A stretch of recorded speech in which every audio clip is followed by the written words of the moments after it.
Bien le bonjour internet et bienvenue dans la vidéo sur les troubles de la personnalité. Et aujourd'hui nous allons parler du trouble de la personnalité histrionique.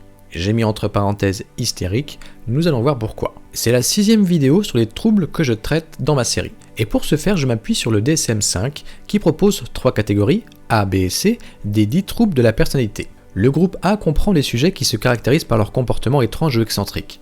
Paranoïa, troubles schizoïdes et schizotypie. Nous avons déjà traité ces troubles dans la vidéo sur ma chaîne, en plus du début du groupe B.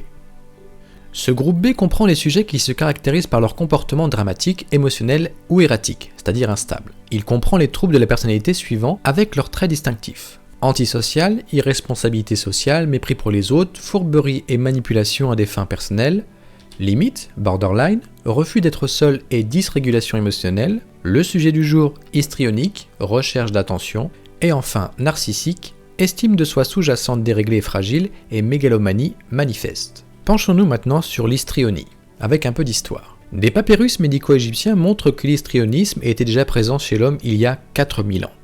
Au départ, le trouble de la personnalité histrionique était nommé hystérie, mot tiré du grec qui veut dire utérus matrice. L'hystérie se décrivait alors comme une maladie due au déplacement de l'utérus dans le corps, ce qui provoquait certains symptômes. On l'aura donc compris, l'hystérie était auparavant exclusivement féminine, d'où les expressions douteuses actuelles dès lors qu'une femme est un peu trop expressive. Au XVe et XVIe siècle, l'hystérie est tombée dans le domaine des croyances. Elle était symbole du mal, d'une diabolisation de la sexualité. Une véritable chasse aux sorcières s'opérait contre les personnes souffrant d'hystérie.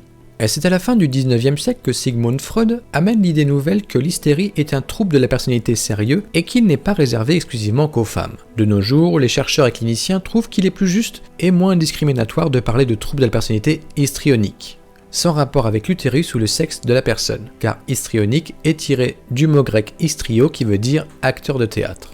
Le courant psychanalytique penche plutôt pour l'appellation d'hystérie, alors que la psychiatrie parle d'histrionie. Ces deux mots pour parler de la même chose finalement. Et ça serait un débat sans fin pour savoir qui a raison, comme si on essayait de savoir si l'on dit pain au chocolat ou chocolatine. Ça y est, j'ai dit, la question est posée. Une telle personnalité est habitée d'un perpétuel besoin de séduire, d'être l'objet d'attention générale, elle paraît être en perpétuelle représentation théâtrale. Elle cherche en permanence à attirer l'attention. Pour cela, elle n'hésite pas à utiliser la provocation, par sa tenue vestimentaire entre autres. Elle utilise aussi l'infantilisme, comme par exemple elle utilise fréquemment une attitude de petite fille perdue qui appelle à l'aide.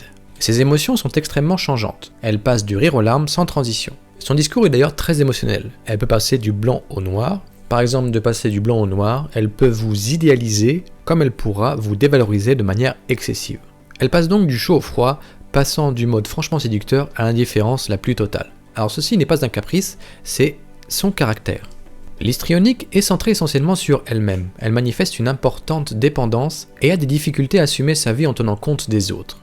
Malgré l'attitude plutôt séductrice, le contact n'est pas très bon. La séduction paraît forcée, le théâtralisme est important et prend une forme accentuée. D'ailleurs les vêtements sont parfois extravagants, comme des costumes de théâtre. Sous cette brillante apparence se cache en fait une personne dévalorisée qui cherche à se rassurer dans le regard de l'autre.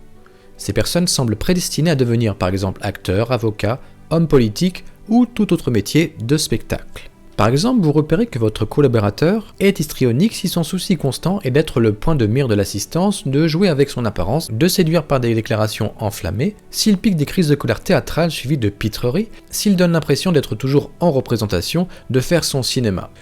On a souvent du mal à savoir si elle joue comme un acteur ou si c'est sa vraie nature. Sa conviction est qu'elle doit toujours charmer les autres afin qu'ils l'aident. En effet, elle a une image assez dévalorisée d'elle-même et si les autres le remarquent, cela la rassure. La prévalence de l'histrionisme est d'environ 2% de la population générale. L'histrionisme affecte tant les hommes que les femmes, contrairement à ce que l'on pensait les siècles précédents, comme on a vu. Une thèse de 2018 a confronté des patients souffrant d'histrionisme du sexe féminin et du sexe masculin. La conclusion de celle-ci est qu'aucune différence majeure ne demeure entre les femmes hystériques et les hommes hystériques. Ce sont des personnes qui souffrent de pathologies, comme par exemple la paralysie, les spasmes, les contractures, les douleurs abdominales, l'évanouissement et autres symptômes que l'on dit symptômes de conversion. Le moyen de défense contre la douleur psychique se traduit dans le corps, donc dans le somatique, avec tous ces symptômes. L'histrionisme se déclare via des signes évidents comme la perte de contrôle de son comportement, de ses relations sociales et affectives. Voici 3 symptômes de l'histrionisme. Le comportement dramatique, La personne s'exprime surtout au travers de comportements dramatiques, théâtraux exagérés. La perception erronée des relations. La personne souffrant d'histrionisme perçoit les relations de façon plus intime qu'elles ne le sont en réalité. Elle est aussi facilement influencée par les autres ou par les circonstances. Et enfin, le besoin d'attirer l'attention. Elle use de son apparence physique pour attirer l'attention et peut faire preuve d'attitudes séductrices, voire provocantes pour y parvenir. Dans le côté le plus noir, la personne souffrant d'histrionisme peut aussi s'infliger des blessures, peut avoir recours à des menaces de suicide ou avoir des gestes agressifs pour attirer l'attention.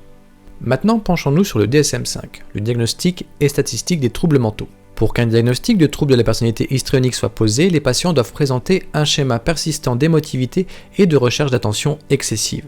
Les symptômes doivent avoir débuté au début de l'âge adulte. Le psychiatre, qui est le seul à pouvoir poser un diagnostic, doit repérer 5 des 8 critères suivants. Une gêne lorsqu'ils ne sont pas le centre de l'attention. Une interaction avec les autres sous une forme de séduction ou de provocation sexuelle inappropriée. L'expression rapidement changeante et superficielle des émotions. Une utilisation régulière de l'apparence physique pour focaliser l'attention sur eux. Un discours extrêmement impressionniste et vague. Une autodramatisation, une théâtralité et une expression des émotions extravagantes, une suggestibilité, c'est-à-dire qu'ils sont facilement influencés par les autres personnes ou par la situation, et l'interprétation des relations comme plus intimes que ce qu'elles sont. Dans ce trouble, la comorbidité est souvent fréquente. La comorbidité, c'est l'association de 2 ou plusieurs maladies chez une personne souffrant de ce trouble. On peut voir notamment des troubles de la personnalité antisociale, troubles de la personnalité narcissique et des troubles de dépression, comme la dysthymie ou le trouble de l'humeur chronique. Si l'on ne fait rien, malheureusement, l'évolution est spontanément peu favorable. Et cela est dû à plusieurs facteurs. Les attitudes difficilement supportables par l'entourage, les crises répétées, l'instabilité ou la personne qui provoque, ceci entraîne irrémédiablement un rejet ou une désinsertion sociale. Comme on l'a vu malheureusement aussi, il y a aussi des tentatives de suicide.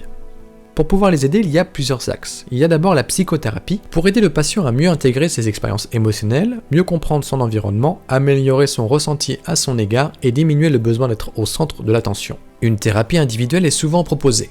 Elle met surtout l'accent sur la réduction de l'émotivité excessive. Il faut également reprendre le fonctionnement cognitif sur certains points. Par exemple, ce n'est que l'apparence qui compte, je dois toujours être remarqué, on doit toujours acquiescer à mes demandes, je dois toujours exprimer vivement mes émotions, les sensations fortes permettent d'éviter la monotonie, je me sens apprécié seulement lorsque j'arrive à séduire. Tous ces schémas doivent être repris et retravaillés avec la personne et le psychothérapeute. Il y a également la psychothérapie psychodynamique, qui met l'accent sur les conflits sous-jacents. Cette thérapie peut commencer par encourager les patients à substituer la parole au comportement, ainsi les patients peuvent se comprendre et communiquer avec les autres d'une manière moins dramatique. Ensuite, le thérapeute peut aider les patients à comprendre que leur comportement histrionique est un moyen inadapté pour attirer l'attention des autres et gérer leur estime d'eux-mêmes. Cette psychothérapie psychodynamique est influencée par la psychanalyse. Elle fait notamment appel au concept d'inconscient. On peut également proposer l'hypnose. Souvent dans son processus de thérapie, le patient prend conscience de son trouble, de sa souffrance et il s'en plaint, ce qui amène à un choc émotionnel assez important. Ces thérapies peuvent donc être accompagnées de la prise d'antidépresseurs. Et il arrive aussi qu'une hospitalisation doit être nécessaire, notamment dans les tentatives de suicide ou dans une profonde détresse psychique du patient. Voilà, maintenant vous savez tout sur le trouble de la personnalité histrionique. N'hésitez pas à poster un commentaire, à vous abonner, à cliquer sur j'aime, à activer la cloche. Portez-vous bien. Restez curieux et moi je vous dis à très vite.